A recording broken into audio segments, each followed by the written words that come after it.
De notre feuilleton du week-end, nos équipes se sont installées à Mornan, dans le Rhône, afin de suivre la préparation d'une commune de 6000 habitants au déconfinement. Sur place, Étienne Prigent avec Jean-Claude Martin. En vue du déconfinement, Bienvenue dans le petit journal de Cocagne. Mornan aura bientôt sa radio associative sur Internet avec diffusion d'informations locales. Un renfort de plus. J'ai donné 10 masques FFP2. Alors que se poursuivent les distributions de gel, de masques aux professionnels et aux particuliers. Certains inquiets à l'approche du 11 mai. Voilà, super. Le déconfinement, ça me fait beaucoup de soucis. Ça fait du souci pour mes arrière-petits-enfants, pour l'école. Mornan, 6000 habitants et ses dizaines de volontaires mobilisés par la mairie. Les consignes, elles sont en anglais. Comme cette professeure de BTS qui débute des cours de soutien avec Baptiste. Ses parents ne le renverront pas à l'école par crainte du virus et pour laisser la place à ceux qui n'ont pas le choix. Ça va être des demi-classes, voire des tiers de classe.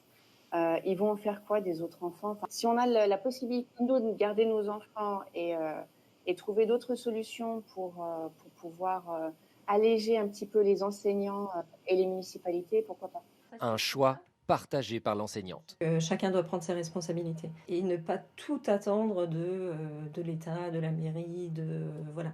Je crois qu'il y a une responsabilité collective à avoir pour que ça se passe au mieux. À l'EHPAD, les visites sont à nouveau autorisées depuis 3 jours. Bonjour maman.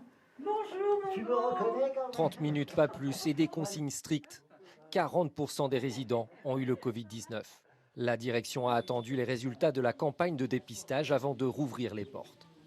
On a aussi découvert des cas positifs qu'on n'avait pas dans notre liste, qui n'ont pas eu de symptômes évocateurs. Le dépistage, il est fondamental. Ici, il y a eu 11 décès. Et pour ses administrés, le maire a commandé 15 000 tests sérologiques. La livraison est imminente. On entendait que les masques ne servaient à rien. Aujourd'hui, moi, j'ai été convaincu par tout un tas de scientifiques, de médecins, que le test sérologique serait une des actions, je ne sais pas quand, mais du déconfinement réel.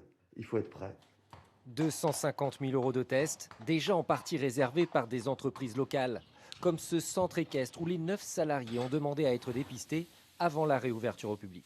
Moi, ça me rassurerait. De me dire si, admettons, en faisant le test, de me dire que voilà, j'ai été positif au Covid et que finalement, j'ai pas forcément eu les symptômes gravissimes.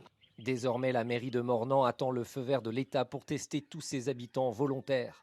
Le prix maximum, 20 € sera fixé selon le quotient familial. Et c'est l'heure de vos questions via franceinfo.fr. On va retrouver Guillaume Darret. Bonsoir Guillaume.